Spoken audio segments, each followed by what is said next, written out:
গত ক্লাসে আমরা দেখেছিলাম উড ওয়ার্কিংয়ের বেসিক কোর্সের আমাদের ড্রয়ার সহ একটি টেবিল তৈরি করে উৎপাদন খরচ। তো আজকে আমরা এর দ্বিতীয় ক্লাসটি দেখব।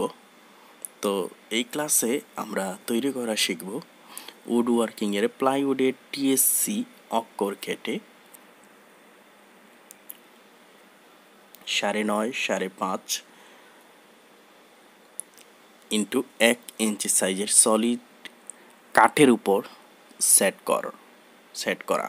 এটা আমরা আজকে শিখব।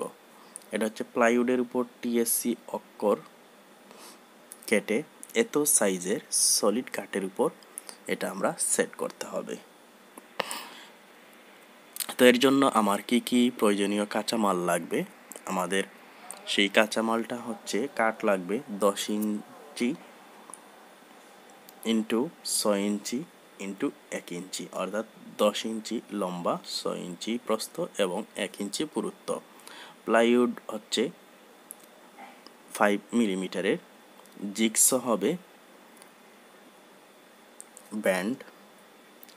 জিগস ব্যান্ড লাগবে, তারপর হচ্ছে শিরিষ কাগজ, তারপর আটা। এই 5টা কাঁচামাল আমার প্রয়োজন। এবং প্রয়োজনীয় যন্ত্রপাতি লাগবে portable jigsaw machine, planer, marking gauge, শর্টাস, মেজারিং ট্যাপ, করাত, বাটাল, হাতুড়ি। এখন আমরা স্পেসিফিকেশনটা দেখে নেব। পিছনের কাঠের টুকরোর সাইজটা হবে, আমরা আগে যেটা দেখেছিলাম, 9.5 ইঞ্চি বাই 5.5 ইঞ্চি, এবং অক্ষরের উচ্চতা হবে 3.5 ইঞ্চি, এবং প্লাইউডটা হবে আমার 10 ইঞ্চি ইন্টু 5 ইঞ্চি ইন্টু 5 মিলিমিটার। এবার আমরা কাজটা কিভাবে শুরু করব সেটার ধাপ আমরা অনুসরণ করব। চিত্র অনুযায়ী কাঠ ও প্লাইউড সংগ্রহ করতে হবে, যন্ত্রপাতি ও মালামাল সংগ্রহ করতে হবে, কাঠের টুকরো নির্দিষ্ট মাপে প্লেনিং ও স্যান্ডিং করে নিতে হবে, তারপর প্লাইউডের উপর নির্দিষ্ট মাপে টিএসসি অক্ষরগুলো লিখতে হবে, তারপর পোর্টেবল জিগসো মেশিন দ্বারা অক্ষরগুলো কর্তন করে নিতে হবে, অর্থাৎ কেটে নিতে হবে।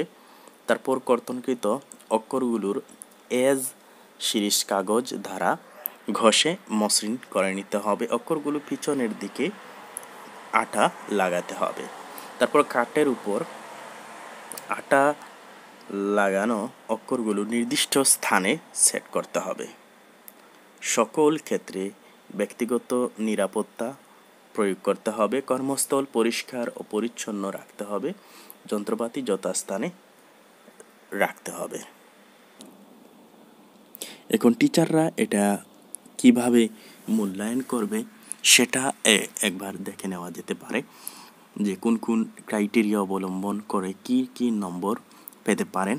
নিরাপত্তামূলক ব্যবস্থা গ্রহণ ও ব্যক্তিগত নিরাপত্তা সরঞ্জামাদি পরিধান করেছে, সেটার জন্য 3 নাম্বার। হ্যাঁ হলে 3 নাম্বার হবে। পোর্টেবল সার্কুলার শ মেশিনের সাহায্যে কাঠ কেটেছে, 5 নাম্বার। পোর্টেবল প্ল্যানার মেশিন ব্যবহার করে প্ল্যানিং করেছে, সেটাতেও 5 নম্বর। পোর্টেবল স্যান্ডার মেশিন ব্যবহার করে স্যান্ডিং বা ফিনিশিং করেছে, 5 নম্বর।